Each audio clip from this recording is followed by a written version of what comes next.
की इस वीडियो में हम बात करने वाले हैं नासा के द्वारा अंतरिक्ष में भेजे गए अजीबोगरीब जीवों के बारे में, जिनके ऊपर स्पेस में एक्सपेरिमेंट्स किए गए और जब इन स्ट्रेंज क्रिएचर्स को धरती पर वापस लाया गया तो तब नासा को हैरान कर देने वाले नतीजे मिले, जिनके बारे में आज की इस वीडियो में आप भी जानोगे। तो चलिए दोस्तों देखते हैं। Number 1, jellyfish. दोस्तों क्या आपको पता है कि नासा ने 1990 के दशक में 2478 जेलीफिश को अंतरिक्ष में भेजा था। ये बात है सन 1991 की, जब नासा धरती पर मौजूद कुछ अजीबोगरीब जीवों को स्पेस में भेजकर एक्सपेरिमेंट करना चाहती थी, जिससे पता चल सके कि जेलीफिश और इनसे पैदा होने वाले दूसरे जेलीफिश पर जीरो ग्रेविटी का क्या इफेक्ट पड़ता है, यानी कैसे ये स्ट्रेंज क्रिएचर वेटलेसनेस में अपने आप को विकसित करते हैं। इसलिए नासा ने जून 1991 में अपने स्पेस लैब लाइफ साइंस यानी SLS-1 मिशन में 2478 जेलीफिश को स्पेस में लॉन्च किया और यहाँ पर इनको जिंदा और सुरक्षित रखने के लिए आर्टिफिशियल सी वाटर का यूज किया, जहाँ पर ये हजारों जेलीफिश आसानी से तैर सके।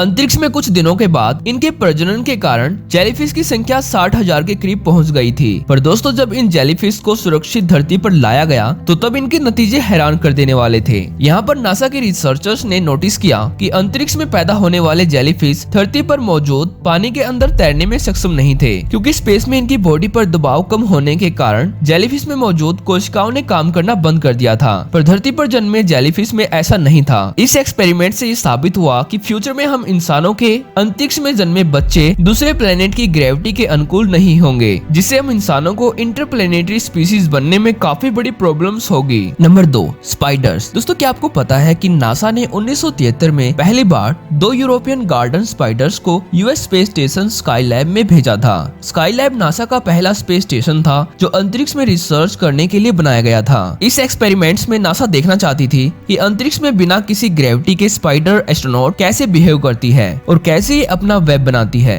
पर दोस्तों 1973 का ये एक्सपेरिमेंट पूरी तरह से फेल्ड रहा, क्योंकि नासा ने यहाँ पर स्पाइडर्स को जिंदा रखने के लिए कोई भी प्लान नहीं किया था और ना ही स्पेस में इनके वेब के फोटो कैप्चर्ड किए गए थे। पर दोबारा से 2008 में नासा ने ओरब वेवर स्पाइडर्स की 2 स्पीसीज को इंटरनेशनल स्पेस स्टेशन में लॉन्च किया और यहाँ पर स्पाइडर्स के खाने के लिए फ्रूट फ्लाई कॉलोनीज को रखा गया। पर दोस्तों कुछ दिनों बाद फ्रूट फ्लाई कॉलोनीज के प्रजनन के कारण इनकी संख्या काफी ज्यादा बढ़ गई, जिसके कारण इन्होंने ऑब्जर्वेशन विंडो को ही ब्लॉक कर दिया, जहाँ से इन स्पाइडर्स पर नजर रखी जाती थी और नासा का ये एक्सपेरिमेंट भी पूरी तरह से फेल्ड रहा। पर एक बार और 2011 में नासा ने कोशिश की और कुछ स्पाइडर्स को इंटरनेशनल स्पेस स्टेशन में लॉन्च किया और यहाँ पर नासा ने इनके हर एक बिहेवियर को नोटिस किया। इसमें नासा ने पाया कि अंतरिक्ष में बिना किसी ग्रेविटी के कारण स्पाइडर्स के वेब काफी ज्यादा अलग थे धरती पर मौजूद स्पाइडर्स के वेब से। इन वेब्स की स्ट्रक्चर और शेप काफी ज्यादा अलग थी, क्योंकि जीरो ग्रेविटी में स्पाइडर्स को अपनी पोजीशन पता नहीं चल पाती थी, इसलिए स्पेस में इनका बिहेव काफी ज्यादा अलग रहा।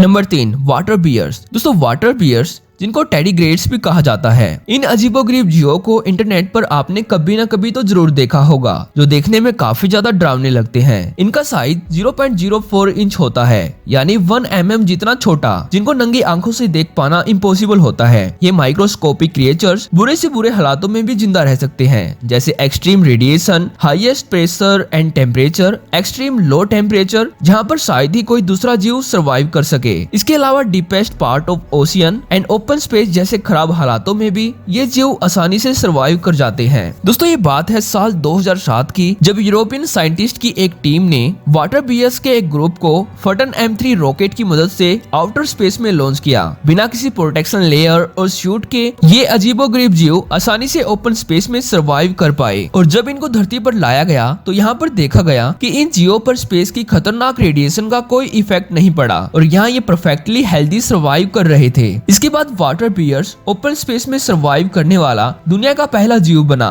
और दोस्तों क्या आपको पता है कि 3 जून 2021 को नासा इंटरनेशनल स्पेस स्टेशन के लिए 22वीं स्पेसएक्स कार्गो सप्लाई करेगी स्पेसएक्स के फैल्कन 9 ब्लॉक 5 रॉकेट से, जिनमें 5000 वाटर बियर्स और 128 glow in the dark baby को स्पेस में लॉन्च किया जाएगा, जहां पर नासा इनके बिहेव को नोटिस करेगी। Number 4, mouse sperm. दोस्तों इंटरनेशनल स्पेस स्टेशन में मौजूद एस्ट्रोनॉट की टीम स्पेस में हम इंसान इंसानों को फ्यूचर में सर्वाइव करवाने के लिए कुछ बेहद ही अजीबोगरीब रिसर्च करती है, जिसे हम इंसान भविष्य में अर्थ के साथ साथ आउटर स्पेस और दूसरे खतरनाक प्लेनेट पर आसानी से रह सके।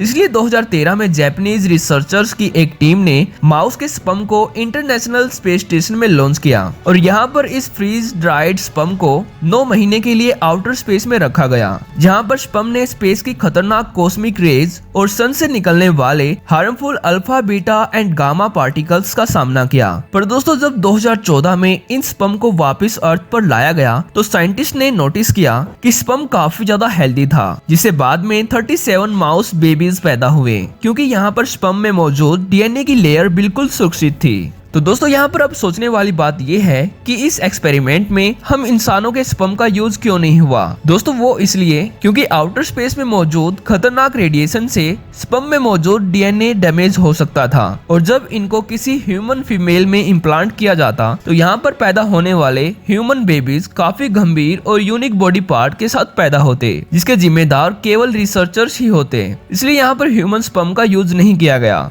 नंबर 5, मेडेका। दोस्तों, जब एस्ट्रोनॉट कुछ महीनों के बाद इंटरनेशनल स्पेस स्टेशन से धरती पर आता है तो स्पेस में ग्रेविटी और एटमॉस्फेयर न होने के कारण उनकी पैरों की बोन्स काफी हद तक कमजोर हो जाती है, जिसके कारण एस्ट्रोनॉट एकदम से जमीन पर आने से चल नहीं पाता। इस मैकेनिज्म को ऑस्टियोपोरोसिस कहा जाता है। इसके ट्रीटमेंट के लिए 1994 से मेडेका फिश के ऊपर स्पेस में एक्सपेरिमेंट्स किए जाते रहे हैं। ये एक जापानीज राइस फिश है जिसकी स्किन ट्रांसपेरेंट होती है, जिसके फिश के अंदर के ऑर्गन्स और बोन्स को बाहर से ही देखा जा सकता है। इसलिए इस फिश को माइक्रोग्रेविटी में एस्ट्रोनॉट की बोन्स और ऑर्गन के ऊपर पड़ने वाले इफेक्ट की स्टडी के लिए यूज किया जाता है, जिससे साइंटिस्ट इंटरनेशनल स्पेस स्टेशन में एस्ट्रोनॉट को फिट और हेल्दी रख सके। Number 6, bull frogs. दोस्तों, ये बात है सन 1970 की, जब नासा ने 2 बुल फ्रॉग्स मेंढकों को स्पेस में लॉन्च किया, ये पता लगाने के लिए कि मोशन सिकनेस पर स्पेस ट्रैवल का क्या इफेक्ट पड़ता है। रॉकेट की हाई वेलोसिटी के कारण जब जी फोर्स में चेंज होता है तो अंतरिक्ष यात्रियों में मोशन सिकनेस जैसे सिम्टम्स देखने को मिलते हैं। इसलिए नासा ने इन 2 बुल फ्रॉग को स्पेस में भेजा था, क्योंकि इनके इनर ईयर हम इंसानों के इनर ईयर की तरह बने होते हैं। वैज्ञानिकों ने इन दोनों फ्रॉग्स के कानों में इलेक्ट्रोड इम्प्लांट किए, जिससे वेटलेसनेस में पड़ने वाले इफेक्ट को रिकॉर्ड किया जा सके और 6 दिनों तक इन दोनों फ्रॉग्स को स्पेस में रखा गया। इसके बाद इनको धरती पर सेफली उतारा गया, जिससे नासा का ये एक्सपेरिमेंट सक्सेसफुल हो पाया। Number 7, Salmonella. दोस्तों, सल्मोनेला एक प्रकार का नेगेटिव बैक्टीरिया है जो फूड एंड वाटर से हमारे शरीर में एंटर करता है और इससे upset stomach, diarrhoea, fever and pain जैसी इलनेस होती है। ये खास तौर पर बच्चों और बूढ़ों में होता है जिनका इम्यून सिस्टम कमजोर होता है। 2006 में नासा के साइंटिस्ट ने इस बैक्टीरिया को 11 दिनों के लिए आउटर स्पेस में रखा और इसके बाद इसको सेफली जमीन पर लाया गया। यहाँ पर साइंटिस्ट ने नोटिस किया कि सल्मोनेला पहले से कई गुना ज्यादा ग्रो और खतरनाक हो चुका है, जिसको बाद में चूहों पर टेस्ट किया गया। जो बैक्टीरिया पहले से ही अर्थ पर था उससे चूहे ज्यादा बीमार नहीं हुए, बट स्पेस में ट्रेवल करने वाले बैक्टीरिया से चूहे केवल 2 दिन के अंदर मर जाते थे। इस एक्सपेरिमेंट से नासा को पता चला कि जीरो ग्रेविटी में बैक्टीरिया काफी जल्दी ग्रो होता है। तो दोस्तों, आज की इस वीडियो में इतना ही। अगर आपको वीडियो से कुछ सीखने को मिला तो वीडियो को लाइक जरूर करना। तो थैंक्स फॉर वॉचिंग।